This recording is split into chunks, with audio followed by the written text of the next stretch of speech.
Ser podcast. Hola, soy Bruno Alemán y esto es Play Fútbol, el podcast de fútbol internacional en el que te hablamos del juego. Vamos ya con la cuarta entrega de la historia de los mundiales en Play Fútbol. Os vamos a hablar de Estados Unidos 94, que fue el mundial de la Brasil campeona, de los Bebeto y Romário, aquella Brasil de Parreira que tan buen equilibrio tuvo durante el mundial, pero tuvo muchísimas cosas más.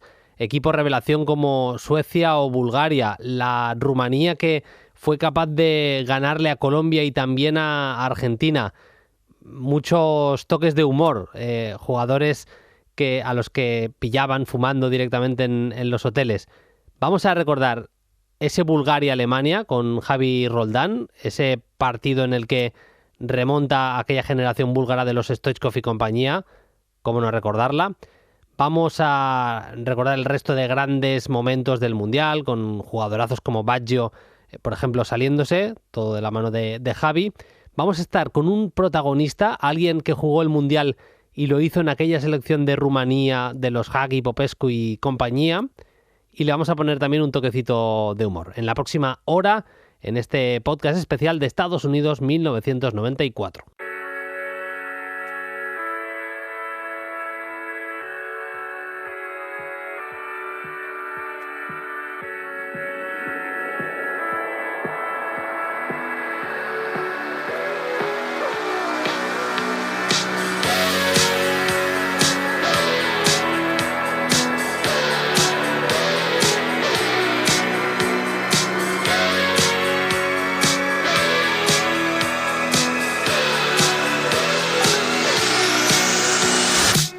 Vamos ya con el repaso a lo que fue Estados Unidos 94, el mundial en el que la selección brasileña de los Romário, Bebeto y compañía se volvía a proclamar campeona del mundo, ganándole en la final a Italia. Vamos a hablar de muchas cosas del mundial, ya hemos repasado en la introducción cosas curiosas, vamos a incluso meterle un toque de humor al tramo final y si es posible y las cosas cuadran, vamos a tener un protagonista, alguien que vivió de primera mano el Mundial de Estados Unidos 94, pero como hacemos siempre, nos fijamos en un partido que nos llama la atención, que fue importante para el decurso del torneo y que dibuja bastantes de las cosas de las que ocurrieron en aquel Mundial de Estados Unidos. Me acompaña ya mi compañero Javi Roldán, le tenéis que seguir todos en Twitter, @JaviHipo. Hola Javi, ¿qué tal? ¿Cómo estás? Muy buenas. Hola Bruno, ¿qué tal? Muy buenas. Seguramente me decías que me hablabas del Cuestra, del balón del Mundial 94 la semana pasada. No sé por qué, pero porque tú eres un poquito más joven que yo. Entiendo que para ti debe ser el primer Mundial que recuerdas de verdad, porque yo me acuerdo de verdad del Mundial de Italia 90, pero no lo viví a tope. Este lo viví a tope, pero digamos que ya era mi segundo Mundial, por decirlo así. Por lo que me imagino en tu caso debe ser tu Mundial, ¿no? El de Estados Unidos 94. Sí, yo soy del 84, tenía 10 años. Ese fue el primer balón bueno de reglamento que me regalaron, lo recuerdo perfectamente, recuerdo hasta el olor, a modo Magdalena de Proust, ¿no? Y también tengo recuerdos muy nítidos, como por ejemplo, de este Mundial, como por ejemplo ir en una feria que hay aquí local con mi padre y que mi padre se parase a gritar, a emocionarse con uno de los goles de Suecia, ¿eh? Así que son recuerdos ya concretos, ya con 10 años lo tienes bastante asimilado, ¿no? Así que sí, mi primer Mundial, no lo recuerdo con conciencia, ¿no? Como el siguiente, pero los recuerdos son algunos que están bastante almacenados. Nos vamos a fijar en el partido entre Bulgaria y Alemania. Alemania venía de ser campeona del mundo, bien, había ganado la Alemania federal, había ganado el Mundial de Italia 90, ya era el primer Mundial al que acudía Alemania como selección, como país ya unificado. Alemania Oriental y Alemania Occidental se habían juntado y ya participaban juntas, tenía un auténtico equipazo y se medía la selección de Bulgaria. Hay que decir lo primero de todo que era una Bulgaria que no había tenido una fase de grupos sencilla por los rivales que le habían tocado, ni mucho menos, Javi. Sí, esta Bulgaria es quizá la mejor generación búlgara de la historia. Hubo una buena en los 60 y 70 pero se perdió el Mundial de Italia 90, estuvo en el 86 y ya esta generación que había surgido en un Mundial Sub-20 del año 85, si mal no recuerdo, hubo varios buenos futbolistas ahí elegidos en ese Mundial, como Penev o como Kostadinov, y aquí ya digamos que cuajan, pero se clasifican, ya antes del Mundial incluso algunos se clasifican con la famosa remontada a Francia, ¿no?, del Parque de los Príncipes, con el gol de Kostadinov, ¿no? Así que ya llega al Mundial un poco forzada, ¿no?, como segunda de grupo, detrás de Suecia, y tiene una fase de grupos, ¿no?, en la fase final, valga la redundancia, muy complicada, con Nigeria, una sorpresa de aquel Mundial, ¿no?, como todo el mundo sabe, que 2 años después ganaría los Juegos Olímpicos en 96, con Argentina, que sucede el tema de Maradona, y con Grecia, que era una selección, pues bueno, en principio no tan potente como las otras, pero logra pasar esa fase de grupos después de empezar 3-0 perdiendo contra Nigeria. Así que muy meritorio todo lo que hizo aquella Bulgaria para para clasificarse en lo que es la mejor clasificación de un mundial hasta la fecha, ¿no? La gente que no haya visto jugar a la Bulgaria de aquel Mundial 94, yo lo he vuelto a hacer para preparar este programa, y de verdad que ya no son solo... O sea, recomiendo no ver solo los goles de Stoichkov, que está muy bien y todo eso, y no solo los resúmenes de los partidos. Ahora iremos, es que es un equipo que jugaba bastante bien al fútbol, y como decías, Javi, seguramente la mejor o entre la primera y la segunda mejor generación que ha tenido nunca. La gente evidentemente se acuerda de Hristo Stoichkov y su etapa en el Barcelona, pero es que jugaba Lechkov, que estaba en aquel momento en el Hamburgo. Tenían varios futbolistas en el fútbol portugués, Balakov, que estaba en el Sporting de Portugal, el propio Kostadinov, que era el delantero centro del Porto en aquella época. Teníamos también a Jordanov, en este caso en el Sporting de Portugal. Bueno, había varios repartidos, incluso en el fútbol español había más allá de Stoichkov, Jotov, jugador del Español, y el mítico Kiriakov, defensa del Mérida en aquella época. Pero insisto, que más allá de Liga búlgara había varios jugadores repartidos entre Bundesliga, Liga Española, Liga Portuguesa. Era una muy buena generación, insisto. Más allá de Stoichkov, a mí particularmente volver a ver a Balakov y a Lechkov me ha alegrado estos últimos días, Javi. Sí, sin duda, era una selección que jugaba en modelo combinativo, eso ya en la época es de destacar, ¿no? El marcaje era combinado, todavía había marcación de hombre a hombre más hombres libres, ¿no? Y todo lo que había del centro del campo hacia adelante, como tú bien has citado, eran jugadores de primerísimo nivel que llegaron a jugar en prácticamente todos en equipos potentes de Europa, ¿no? Esa pareja de volantes, como tú dices, el zurdo Balakov, que salió en el mejor 11, por cierto, del Mundial, y el diestro Lechkov, que a mí me recuerda un poco en los movimientos a Zidane, salvando, por supuesto, las distancias, ¿no? Después también había un jugador que llegaba de la generación anterior, que fue Sirakov, que era el número 10. Este había estado en el Zaragoza, que llegó en el año 86, si no me equivoco, cuando había sido bota de plata. Era un gran goleador que hacía la suerte de media punta central con Stoichkov y Kostadinov, que eran muy móviles, atacando desde las bandas, ¿no? Un tremendo equipazo. Lugo Penev no pudo estar porque tuvo el problema de cáncer de testículos ese año, que luego afortunadamente se le curó, pero era una selección que tenía todo, y Kiriakov, como tú bien has dicho, se comía la banda derecha, era un carrilero tremendo. Sí, era un equipo muy divertido de ver, y fue divertido también en ese partido. Era de cuartos de final contra Alemania. Venía Bulgaria de eliminar, en este caso en los penaltis, a la selección de México en los octavos de final. Se enfrentaba Bulgaria a Alemania, estuviera mejor o peor. No hizo una fase de grupos brillante Alemania, pero siempre era Alemania. Había eliminado además a Bélgica por 3-2, y era una Alemania también bastante vistosa. Otra idea de juego, seguramente, más de esperar atrás y ser veloces al contragolpe, pero tenía también jugadores con mucha capacidad para tocar y con mucha calidad técnica. A mí en aquella época me encantaban los Hasler y Moller, y en aquella selección se podía decir que eran titulares. Tenían a Boller y a Klinsmann arriba, un futbolista que me marcó muchísimo a mí como es Matthaus. Era una pedazo de selección aquella Alemania, ¿eh? Sí, Matthaus, que ya jugaba de líbero defensivo, así que ya desde inicio de juego, un jugador con la diestra de Matthaus ya habla muy bien, ¿no?, de la propuesta de fútbol o de la iniciación, que puede ser en corto, en largo, en como quieras, ¿no? En realidad es la esencia de los alemanes es de robo y contragolpe, son todos muy potentes. Allí en el centro del campo también jugaba Sammer, que posteriormente pasaría a ser el líbero, ¿no? Con los problemas de Lothar Matthaus con el seleccionador, con Bertie Vogts y con Jürgen Klinsmann, que lo dejarían fuera de la selección. Pero aquí estaban todos en pleno, incluso estaba Effenberg también, Bruno. Lo que sucedió con Effenberg es que se hizo un feo gesto a la afición, ¿no? En el partido contra Corea, en el último partido del grupo, que iban ganando 3-0 y se puso Corea 3-2, hizo un gesto feo y lo echaron de la convocatoria inmediatamente y ya las eliminatorias no la jugó. Pero fíjate el nivel con Sammer en el centro del campo, con Matthaus, con lo que has dicho tú, Hassler, Moller y con Effenberg, que incluso tenía que ejercer de carrilero muchas veces porque no había muchas veces cabida, ¿no? para tanto grandísimo jugador y grandísimo jerarca, ¿eh? Son todos personalidades tremendas. Sí, sí. Empieza el partido con Bulgaria tocando mucho, con muchísimo balón, intentando combinar por dentro. Lo está contando ahora Javi. Lechkov era el interior diestro, Sirakov el media punta, Balakov el interior zurdo. Hay una muy buena jugada de ataque de Stoichkov cayendo un poquito a la banda derecha, en la que hace un regate y la pone un poquito atrás. Y es un remate precioso de Balakov, pero se va el balón a la madera, se va al palo. También Alemania, con sus armas, tuvo bastantes ocasiones en la primera parte, pero no es hasta el inicio de la segunda que Alemania se pone por delante en el marcador. Es un penalti que le hacen a Klinsmann, lo transforma Matthaus, un toque con el interior del pie, engañando al portero búlgaro, acaba marcando y poniendo a Alemania por delante, pero llega la reacción búlgara, y qué reacción, qué golazo de falta de Hristo Stoichkov, ¿eh? Sí, el remate de Balakov había sido sutil, en la pase de Stoichkov, ese remate que has citado, la falta que pone Stoichkov es de lo que era un balón de plata y un balón de oro, ¿no? Fue balón de plata en el año 92, cuando se ganó la Copa de Europa al Barça, la última Copa de Europa en curso, y sería balón de oro en el 94, ¿no? Después de esta participación.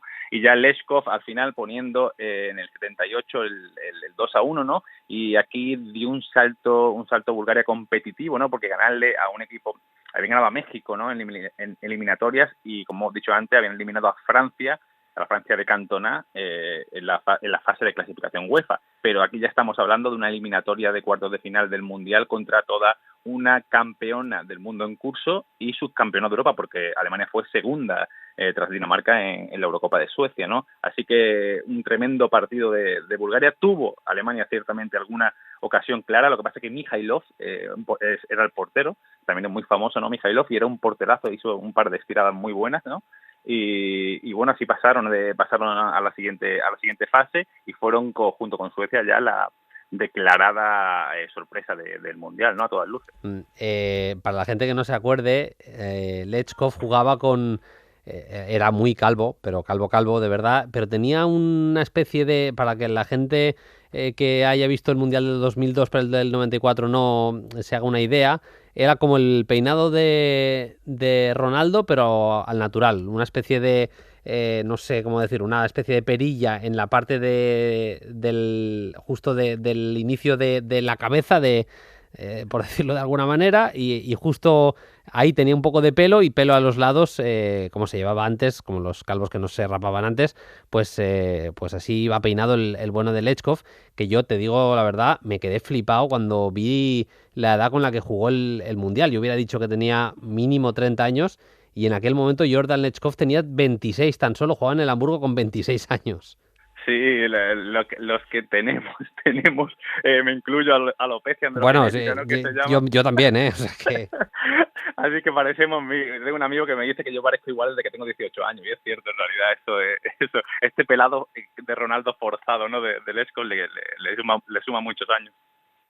Fue absolutamente tremendo el mundial que hizo Lechkov, más allá de la pinta física del jugador, un mundial en el que seguiría adelante, como hemos dicho, la selección de Bulgaria. Bulgaria jugaría luego la semifinal contra Italia, acabó perdiendo por 1-2, y es verdad que en el tercer y cuarto puesto el equipo, vamos a decir que igual ni lo sabían que tenían que jugar el tercer y cuarto puesto, porque les metió un meneo la selección de Suecia en partido jugado en Los Ángeles, brutal. Ahora, fuera de coñas, Suecia era un grandísimo equipo en aquel mundial, pero les metió un 4-0 bien rico en ese tercer y cuarto puesto, que es ese partido que yo eliminaría ya de los mundiales. Me parece que no sirve absolutamente para nada, y es un pegote que de verdad que soy incapaz de entender, si no es para engrosar estadísticas y demás, que bueno, que esa es otra, que ese es otro tema porque jugadores que se hinchan a marcar goles en el tercer y cuarto puesto tienen las mismas posibilidades de acabar máximo goleador que alguien que llega a la final, pero bueno,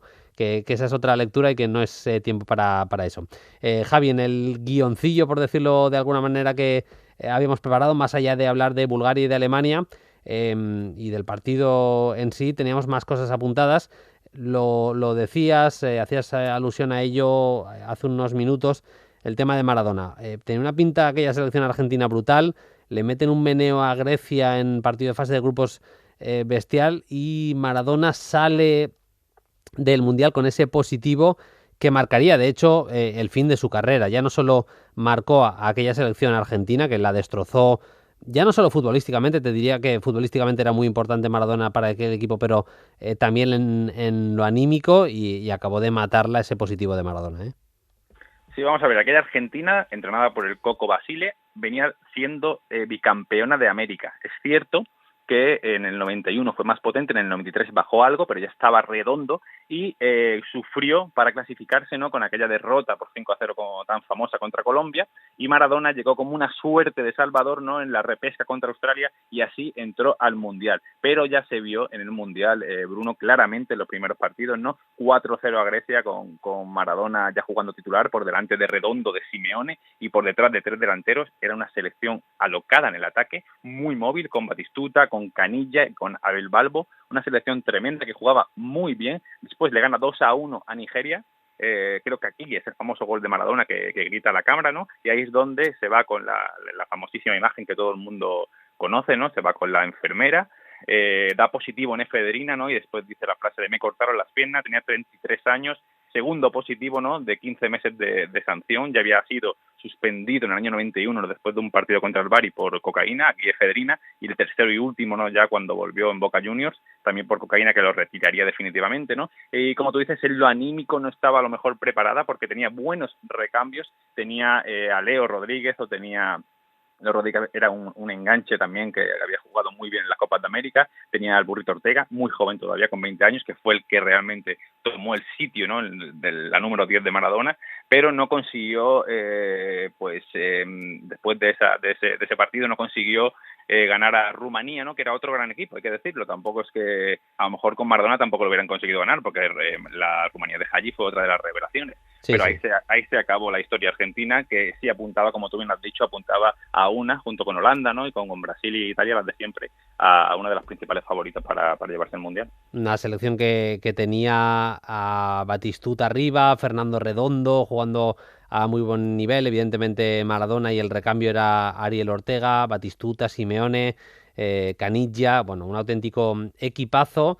Gran parte de aquel equipo son los que habían salido campeones de América en el 91, un equipo bastante diferente al que jugó la final del Mundial de Italia 90, una regeneración absoluta, una generación muy diferente y se había realmente preparado un buen equipo a pesar de ese 5-0 de la fase de grupos.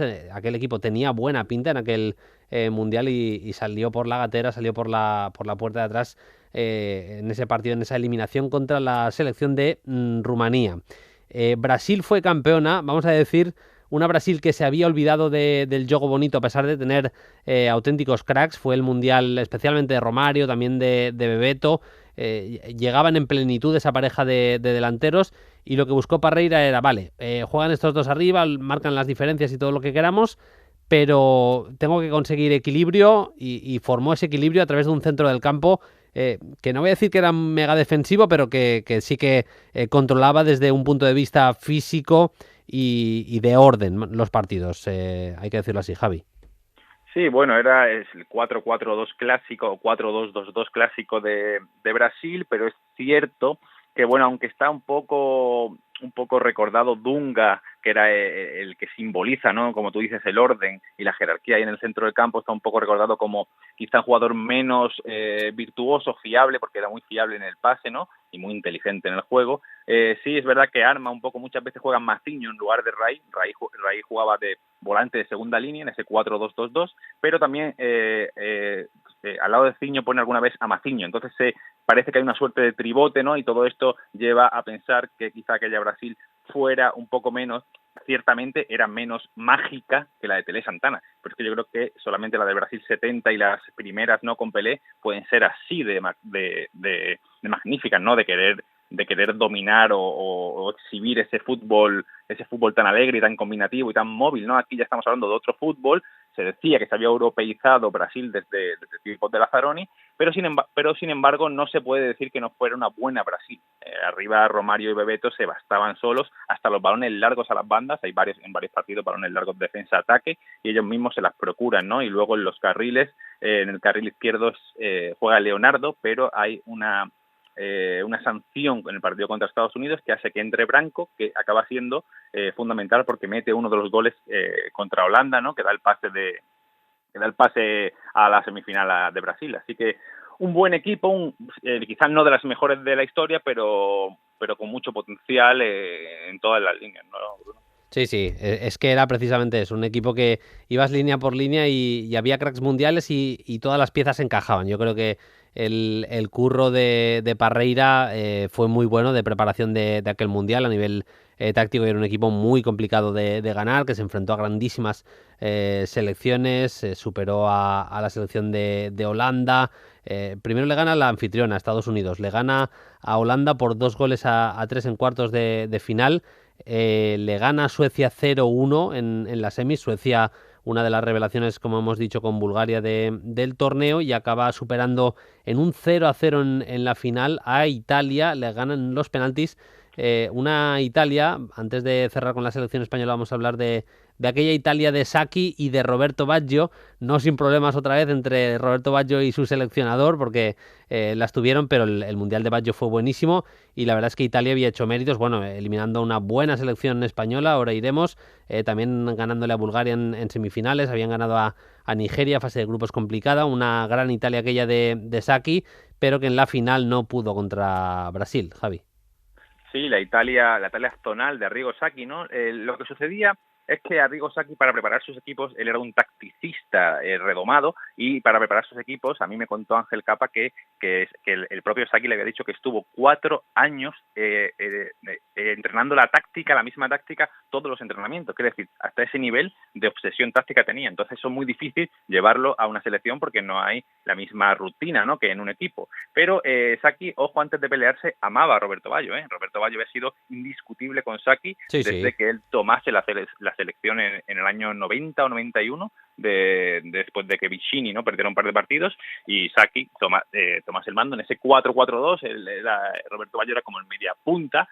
En el Mundial, por ejemplo, jugaba arriba bien Massaro, bien Casiraghi, Signori, que algunas veces iba también a banda izquierda, y era su líder, el líder del equipo. Había sido máximo goleador en la fase clasificatoria de Italia, era, por supuesto, ¿no?, el Balón de Oro del año 93, un jugador excelente en su mejor mundial, jugó 3 mundiales, el siguiente también lo jugó muy bien, en el famoso debate Roberto Baggio del Piero, ¿no?, que no jugaban nunca juntos, pero aquí, como dijimos, Bruno, en el podcast anterior, en el que repasamos el Mundial de España 82, como una suerte de Rossi, ¿no?, empieza sin marcar goles, empieza el primer partido que pierde contra Irlanda, empieza en blanco, luego lo cambian contra Noruega porque expulsan a Pagliuca, si mal no recuerdo, y decide cambiar Arrigo Sacchi a Roberto Baggio en vez de al otro delantero, que creo que era Casiraghi, y se enfada Roberto Baggio, pero sin embargo vuelve al 11 todos los partidos, y ya es en las eliminatorias donde hace los 5 goles que le valen pues para ser uno de los mejores delanteros del Mundial, salir en el 11 junto con Romario, con Ojisto Stoichkov en la delantera, ¿no? Sí. Gran selección de Italia, que de hecho pudo con aquella España de Javier Clemente, una España que tenía una generación buenísima, era un equipazo. Estaba Caminero, Julen Guerrero, Guardiola, Chiqui Begiristain. En defensa se llevó, no sé cuántos centrales se llevó Javier Clemente, y hizo jugar a muchos en muchas ocasiones juntos, pero estaban Abelardo, Alcorta, Hierro, Camarasa. Tenía defensas laterales marcadores del estilo de el Chapi Ferrer, Sergi Barjuan, que hizo un muy buen mundial también con aquel partido contra la selección de Suiza, el golazo que marca Hierro también en aquel meneo que le pega a España a Suiza en octavos, le gana por 3-0. Era una muy buena selección que siempre va a ser recordada por aquella salida, ¿no?, con el codazo de Tassotti a Luis Enrique, los fallos de Salinas de cara a puerta, y esa Italia en la que Roberto Baggio marcó las diferencias, pero sin haber hecho una fase de grupos brillante, victoria contra Bolivia, no perder contra Alemania, un empate a 1 con ese gol siempre recordado de Goicoechea. Es verdad que también empate contra Corea, pero al fin y al cabo pase a la siguiente fase, victoria contra Suiza y evidentemente contra Italia. Es que lo normal era que perdiera la selección española con el equipazo que llevaba Italia, Javi. Sí, pero pudo ganar, ¿eh? Sí, perfectamente, por ocasiones, sí. De hecho, es uno de los partidos marcados en la historia de la selección española, como por ejemplo luego en la Eurocopa 96 también contra Inglaterra, uno de los partidos que dicen que jugaron mejor. Es la típica excusa que se decía de cuando mejor jugamos es cuando perdemos, como diciendo... Yo no sé si empezó ahí, pero yo recuerdo desde entonces aquello de jugamos como nunca, perdimos como siempre. Exactamente, porque a esa España se le criticaba que jugase muy mal, porque claro, todo el mundo venía pues sobre todo del Barça de Johan Cruyff, quería que jugase un poco más, jugar la pelota, ¿no? Y aquella selección era muy física, era muy de ir a la presión del pressing en el centro del campo, se jugaba muchas veces en zona también, que eso era muy propio de Clemente, que viene preparado de la escuela británica, con jugadores muy altos, jugadores de un juego muy directo, pero eran muy competitivas. Yo he visto varios partidos últimamente de la España de Clemente, sobre todo esta primera. La del Francia 98 tiene más nivel, pero para mí quizá esta le vi más posibilidades, ¿no? En este mundial, partido muy bueno, pero no es un juego dominado y quizá pues podía pasar eso, que contra otro equipo tan táctico como era Italia, pues se perdiese porque la entidad de los futbolistas era tremenda, ¿no? Y eso es lo que sucedió, ¿no? Más allá del fallo de Salinas y luego del gol de Baggio, que Salinas y Baggio pues ejemplifican muy bien, ¿no? Que al final el fútbol es de los futbolistas, ¿no?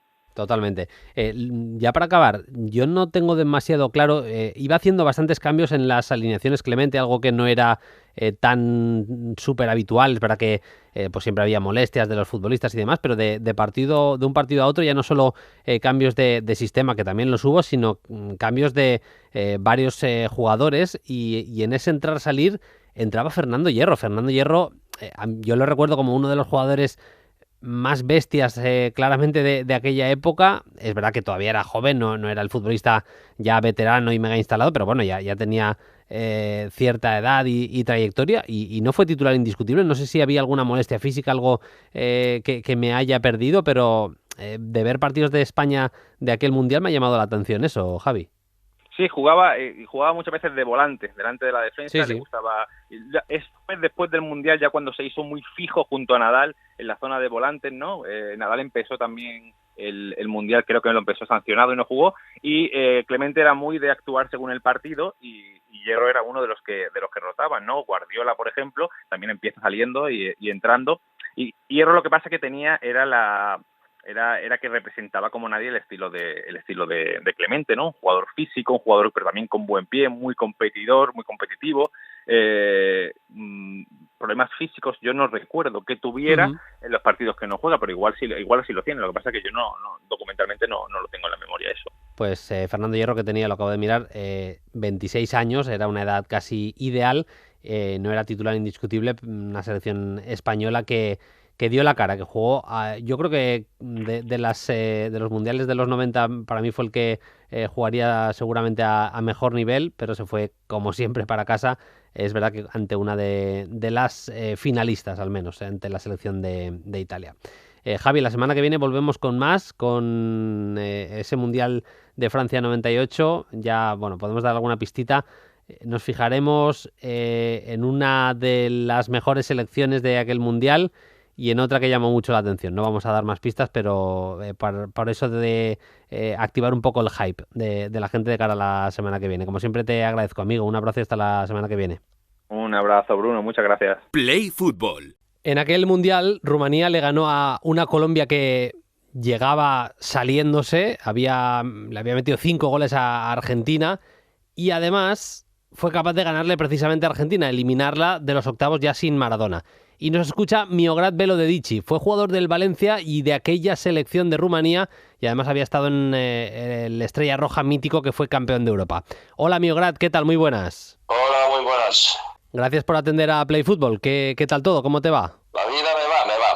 Bueno. Me va bien. Bueno, estoy un poco más mayor, ¿no? que antes, pero estoy bien. Voy para arriba. Nos alegramos y queríamos recordar un poco contigo aquel mundial. Hicisteis una fase de grupos muy buena. Es verdad que perdéis un partido, pero ganáis los otros dos. Y además uno de los encuentros en los que ganáis, le ganáis a Colombia con aquel mítico gol de Gika Hagi. Bueno, ganamos la primera fase, ¿no? Ganamos a Colombia, ganamos a Estados Unidos y a Suiza perdimos. Hemos perdido contra Suiza, pero ganamos los dos partidos. Suiza perdió contra los Estados Unidos y acabamos primero, sí. Ganamos 2 partidos y contra Suiza hemos perdido. Sí, sí. Y te decía que fue, supongo, muy especial ese partido de el que era vuestro debut. Era ante Colombia el 18 de junio. Le ganasteis a Colombia por 1-3 y es el partido de aquel mítico gol de Gika Hagi desde muy lejos, desde la banda izquierda, que ve a Córdoba, el portero colombiano adelantado, y le marca aquel golazo. ¿Recuerdas aquel partido? Sí, bueno,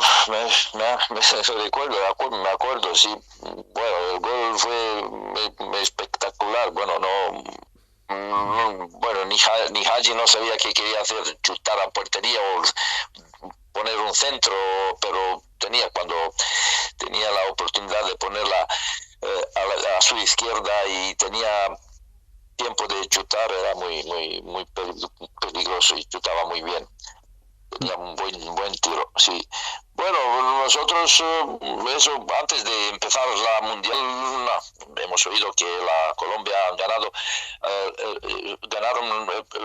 acabaron primeros, ¿no? En la clasificación, cuando se clasificaron en Sudamérica, y hablaban, me acuerdo que Pelé decía que son favoritos de ganar el Mundial, que jugaban muy bien. Y nos asustamos un poco, pero mira, la sorpresa ha sido bastante grande para cuando les hemos ganado. Sí, sí. Y luego, como decías, esa derrota contra Suiza, lo arregláis en el tercer partido. Acabáis primeros de grupo, pero tenéis, no sé si voy a decir la mala suerte, la suerte, llámalo como quieras, pero existía ese modo de clasificación en el que pasaban los mejores terceros. Se clasifica la selección de Argentina, os toca Argentina en octavos de final, y en ese partido en Los Ángeles les acabáis ganando por 3-2. Sí, también una sorpresa enorme. Bueno, no sé qué decir, pero bueno, teníamos un juego no especial, pero teníamos un juego muy de cuidar, así no salíamos, no sé, cuando hacíamos entrenamientos, nos entrenaban solo para defender, estar bien, no coger goles, eso, pero teníamos también jugadores que cuando cogían el balón 1 contra 1 y eran muy técnicos y muy peligrosos para el ataque, ¿no? Gika Hagi, Dumitrescu y Radu Çocuğ, sí, eran muy buenos adelante para marcar goles, y hemos marcado. Bueno, Argentina creo que pensaban que van a pasar así más fácil, tener un partido más fácil con nosotros, pero han tenido una sorpresa muy desagradable. Sí, en aquella selección tú estabas en el Valencia, eras uno de los...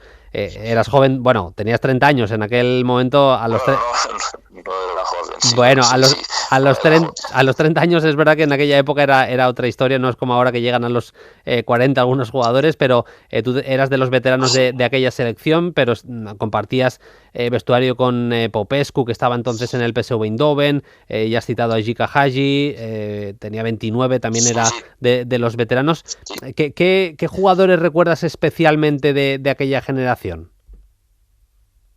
De Rumanía. Sí.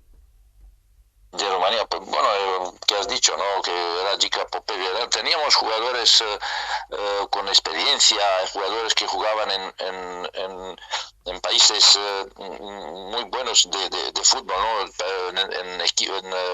equipos de fútbol muy buenos, ¿no? Gica Popescu jugaba en Barcelona, Hagi Madrid, en España, Raduccio en Italia.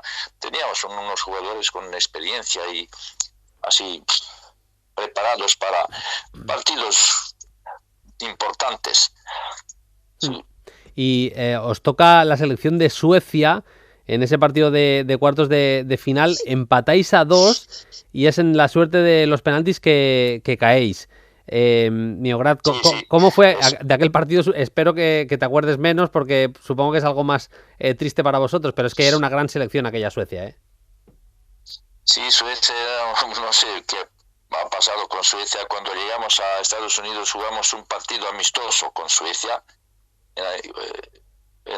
No sé, cuando llegamos a Estados Unidos, y también acabamos empate 1-1, no podíamos ganar a Suecia, y eran, bueno, Suecia, yo qué sé, tenían unos jugadores muy disciplinados, jugadores también fuertes, y también tenían jugadores de habilidades, tenían una técnica muy buena en el fútbol, pero también hemos hecho errores, hemos hecho 2 errores muy grandes y hemos recibido 2 goles ahí. Primer gol con un tiro, era una falta y no éramos atentos, han hecho un juego ahí, nos marcaron, y el segundo gol, un centro desde, no sé, 30 metros, y el portero salió y no ha llegado a coger, y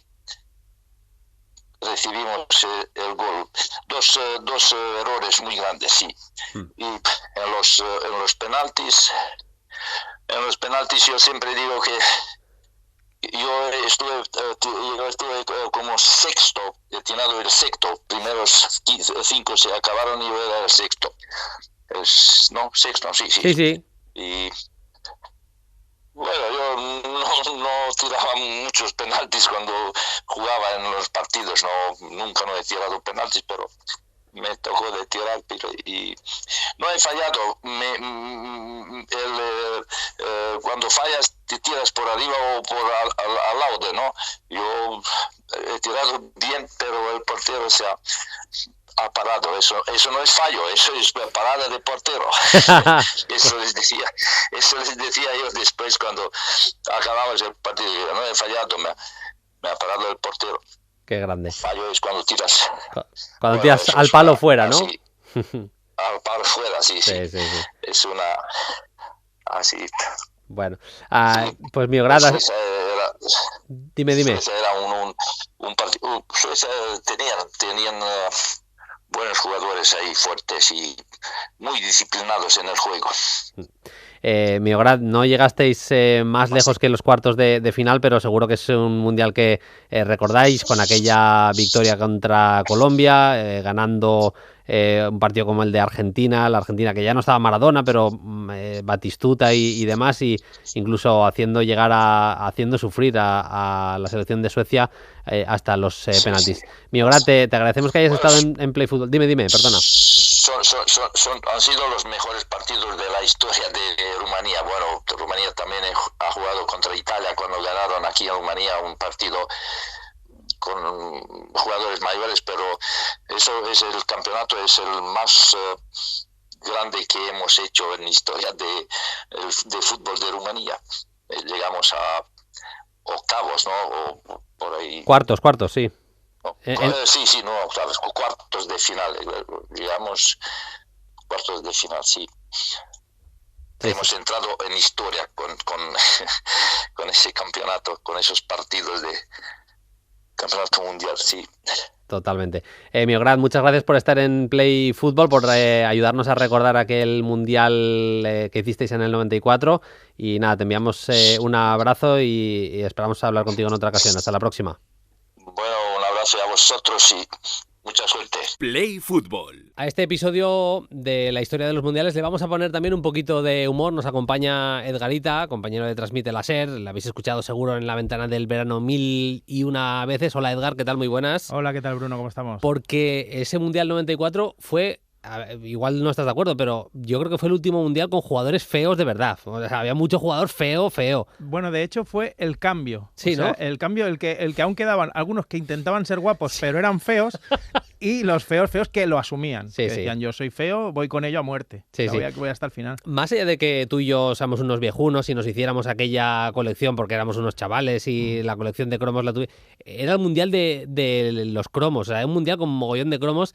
Para empezar, venimos de hablar de la selección de Bulgaria, que lo de Bulgaria era una cosa, Bueno, eso era... o sea, era crema. Eso era magia, eso de que, la imagen de Ivanov en la piscina aquella con el puro y con el cigar y con el whisky y todo, y con las familias allí bebiendo, haciendo lo que querían. De hecho, que en gloria esté, por cierto, Ivanov. Sí, que, correcto. claro, que si en aquel momento, no quiero que suene feo, pero si en aquel momento te dicen, ¿quién crees que será el primer jugador de este mundial que caerá igual a algunos?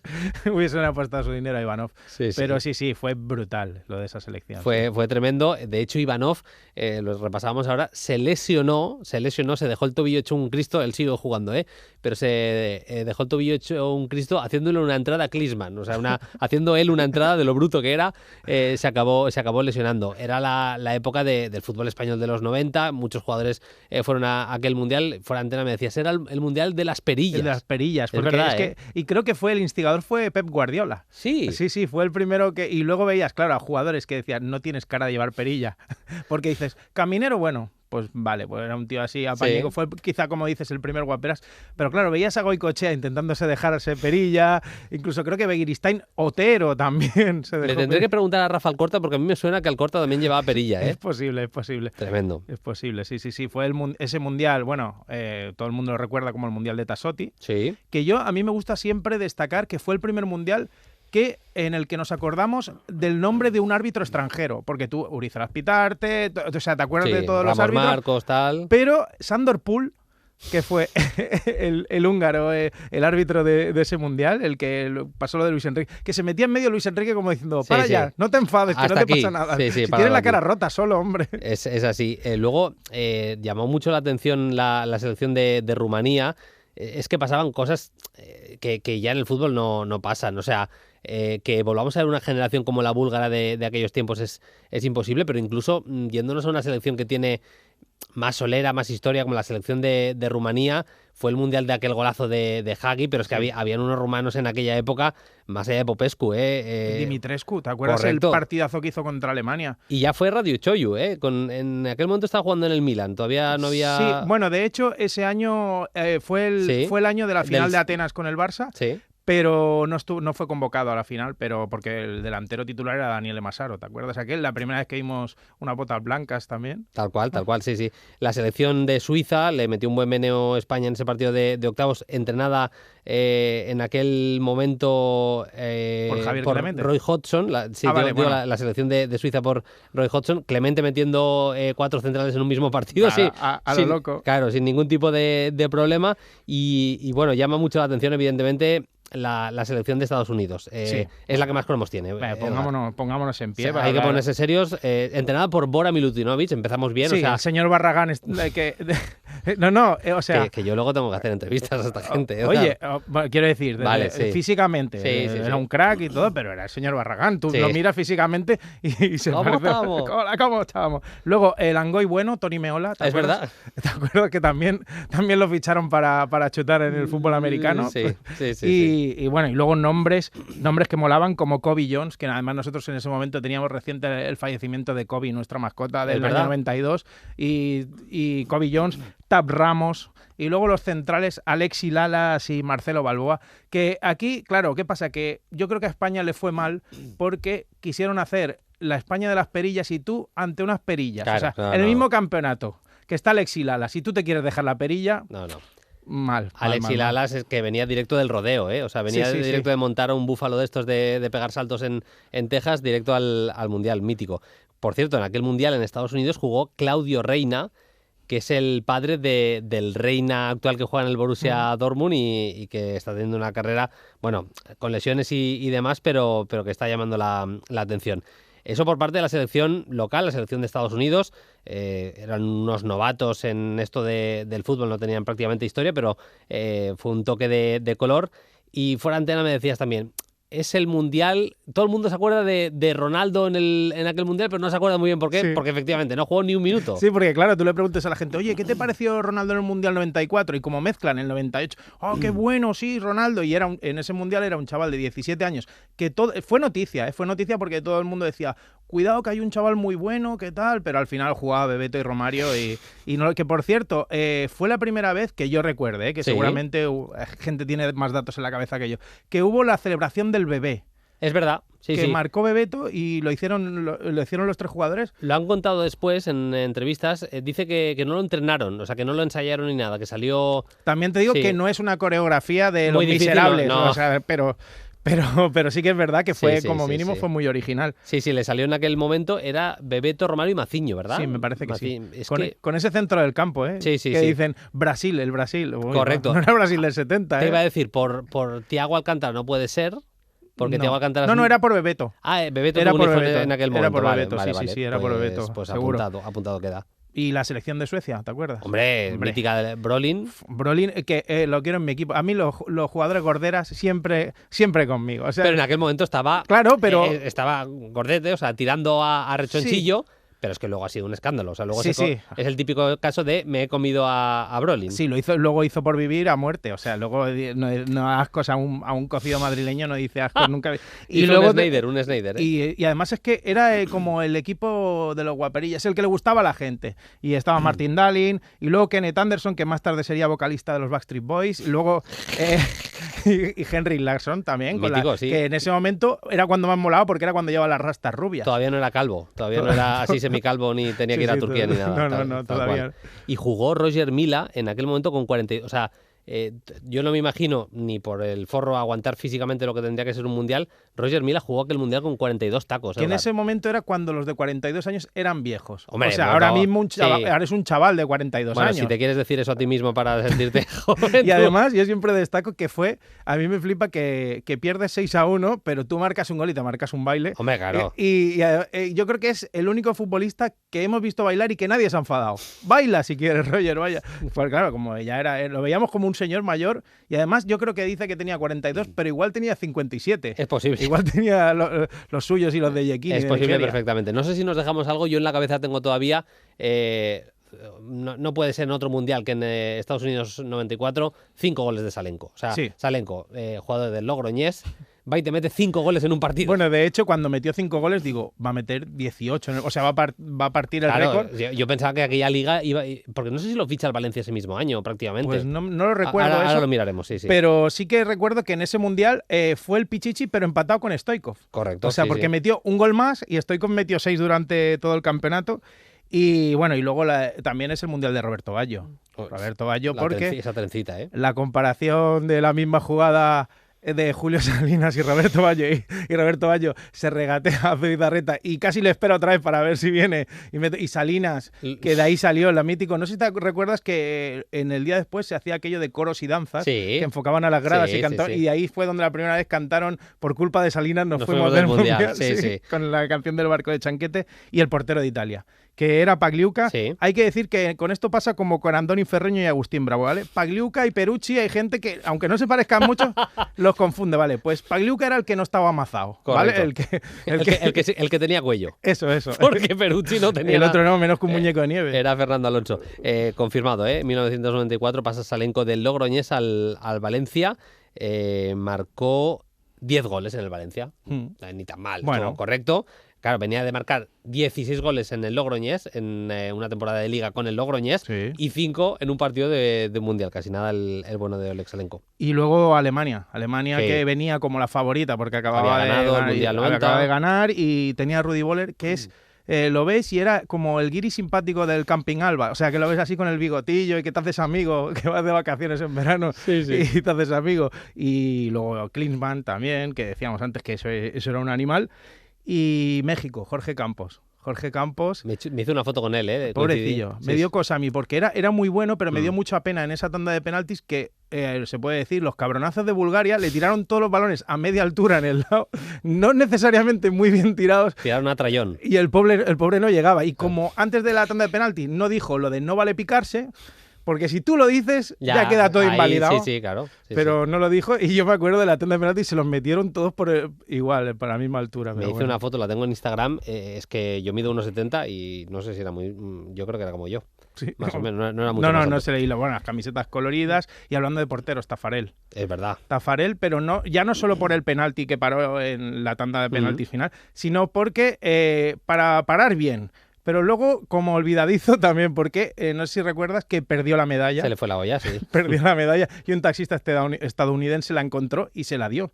Y hay una medalla y un montón de dinero y fotos familiares y todo, y el taxista, buena persona. Si le llega a pasar eso en Rubí, ¿tú crees que se la hubieran devuelto? Pues igual cuando vuelva a buscarla le roban otra vez. No. Un abrazo a la gente grande, de Rubí. Grande la gente de Rubí. Muy buena gente. Edgar, un abrazo. Hasta la próxima. Adiós. Y le hemos pedido un audio a Miguel Llorente. Miguel es compañero, entrenador, compañero de Fatigas. Estuvo el año pasado en el Deportivo femenino, ha estado en categorías inferiores en el Barça durante mucho tiempo. Le hemos hablado con él alguna vez aquí en Play Fútbol y creo que es alguien con quien merece la pena siempre pasar el rato y escucharle.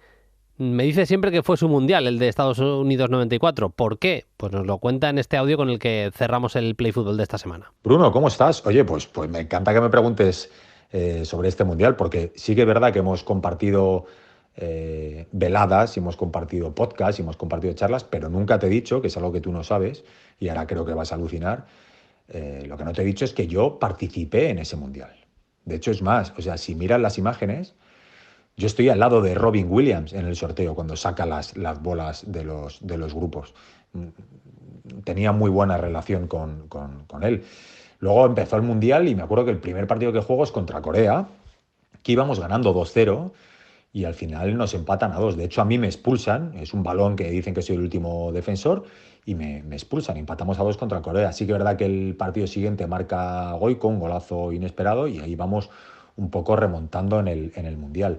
Luego, pues yo qué sé, guardo muy buena relación con Jika Hagi y con Lothar Matthaus. De hecho, bueno, pues muchas noches jugábamos a las cartas en el hotel. Recuerdo una noche, que se la recuerdo de una manera triste, cuando nos enteramos de la triste noticia del asesinato de Escobar, del jugador de Colombia. ¿Qué más? Yo qué sé, por ejemplo, yo soplé las velas con Roger Milla. Obviamente no soplamos 42 porque eran muchas y no encontramos tantas en el hotel, pero creo que pusimos unas 12. No sé, ¿qué más? Algo que recuerdo también y que sale mucho en las imágenes, y de hecho se puede buscar también, soy yo el que se lleva de la mano a Diego Armando Maradona cuando da positivo en doping, que luego acuérdate que jaleo fue y Argentina ya no levantó cabeza después de toda aquella. Obviamente a lo Guairán me regatea. Si pones el vídeo también lo vas a ver. No deja a nadie en pie, pues yo soy el tercero. El tercero que se va al suelo soy yo. ¿Qué más? Luego hubo un momento, por ejemplo, no me quiero enrollar mucho, pero hubo un momento que me dejé coleta y jugaba con las botas desatadas. Y hay un partido que yo creo que es mi mejor partido en el Mundial, que marco un gol de un pase atrás en el minuto 88 contra Nigeria, y luego marco de penalti la prórroga, y pasamos gracias a 2 goles míos. Partidazo por mi parte. Luego también es verdad que no todo fue bueno. Yo, por ejemplo, yo soy el que recibe el codazo de Leonardo, aunque no te lo creas. Y fíjate que estábamos jugando en casa y el tío insistía que es que le estaba agarrando, y eso que yo creo que la bola ya estaba incluso a punto de salir de banda, pero si ves las imágenes, que al final se puede ver todo, me mete un buen codazo. ¿Qué más? Pues por ejemplo pude ver muy de cerca el gol de Romario contra Holanda, el primero. Bueno, no es que pudiera verlo de cerca, es que soy yo el que le da el pase. Luego marca Bebeto y bueno, la celebración mítica de Bebeto dedicando al nacimiento de su hijo. Bueno, yo soy el de la derecha. De los 3 que lo celebramos, soy el de la derecha. Luego recuerdo jugar contra Italia y fallar 1 contra 1, clamoroso, que todavía hoy en España se siguen riendo de mí. Y además recibo un codazo mítico también de Tassotti, que vuelvo a repetir, que si ves las imágenes en YouTube vas a ver cómo sangraba. Me pillé un cabreo que alucinas. Luego en semifinales me lesiono, pero hablo con Saki y le digo que yo quiero jugar la final, y al final acabo jugando ese partido. Sí, es verdad que no fue muy vistoso, 0 goles, prórroga, y al final acabamos yendo a penaltis. Recuerdo que fallan Varés y Santos, pero gracias a mí le paro el penalti a Masaro, Roberto Baggio manda el balón a las nubes y podemos ser campeones del mundo. De hecho, es más, Bruno, yo he sido campeón del mundo, aunque no te lo creas, con Brasil, únicamente con Brasil, creo que unas 322 veces tengo apuntadas aproximadamente. Yo qué sé, me he lesionado como Baggio para subir a merendar unas 36. He celebrado el gol con Bebeto 52, que eso sí que lo tengo apuntado. Y me he puesto camisetas con el número 10. Bueno, eso tengo que decir que todavía lo sigo haciendo. De hecho, dato curioso, intento que los días más importantes de mi vida caigan en día 10. Y os puedo decir que lo he conseguido hasta con mi cumpleaños, así que imagínate. Bruno, creo que somos lo que vivimos y somos lo que recordamos. Por lo tanto, creo que tanto yo y muchas otras personas que nos están escuchando participaron en aquel Mundial de Estados Unidos en el año 94. Así que, Bruno, ha sido un placer poder hablar de aquellos momentos. Un abrazo.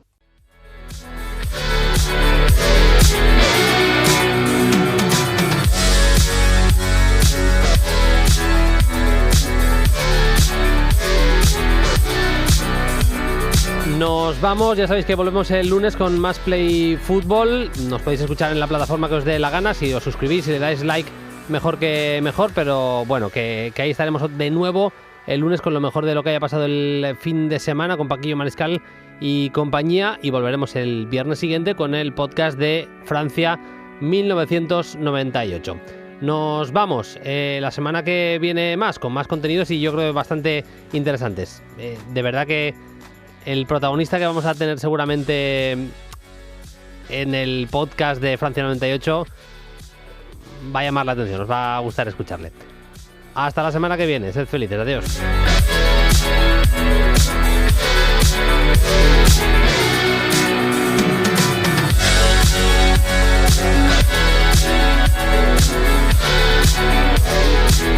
Suscríbete a Play Fútbol. Todos los episodios y contenidos adicionales en la app de Cadena Ser y en nuestros canales de Apple Podcast, Spotify, iVoox, Google Podcast y YouTube.